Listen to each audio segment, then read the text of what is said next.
It seems that you have met your end. What a pity. I don't feel too bad about it, though.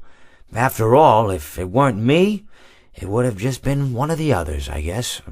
I'm honestly just glad to be out of those air ducts. It's not easy for a hippopotamus to fit up there, and not easy to get down either, and not as young as I used to be, as you can see. I used to be able to do all sorts of things. You're young, you're vibrant, you have that sort of pep in your step. It reminds me of a conversation I was having with one of my good friends, Orville. We were having a nice picnic one day. I believe it was summer. No, perhaps it was... Was it the fall? Yes, it was the fall because the leaves had turned already. But I said to Orville, I says, "Orville, I have a story to tell you."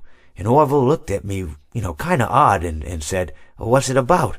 I said to him, "Not every story has to be about something, Orville. Sometimes a person just wants to talk. Why does everything have to be a story?" I said to him.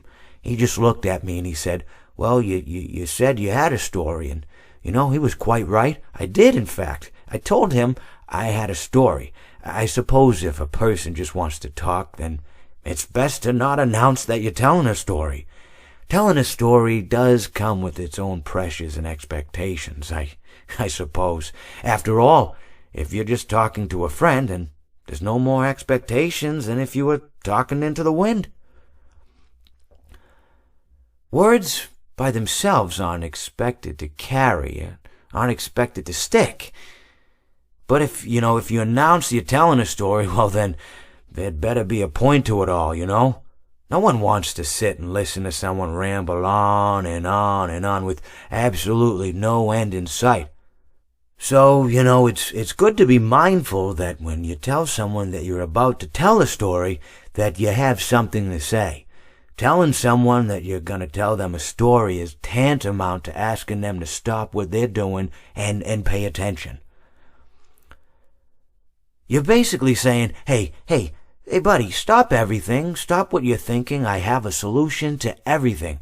And, well, I didn't really have any story to tell. In hindsight, I probably just misspoke when I said that I had a story. I think it would have just been better to tell Orville that I wanted to tell him something rather than tell him that I had a story. But even then, it might have put too much importance on the whole thing. Either way, it was quite a nice day. I remember that we were drinking tea.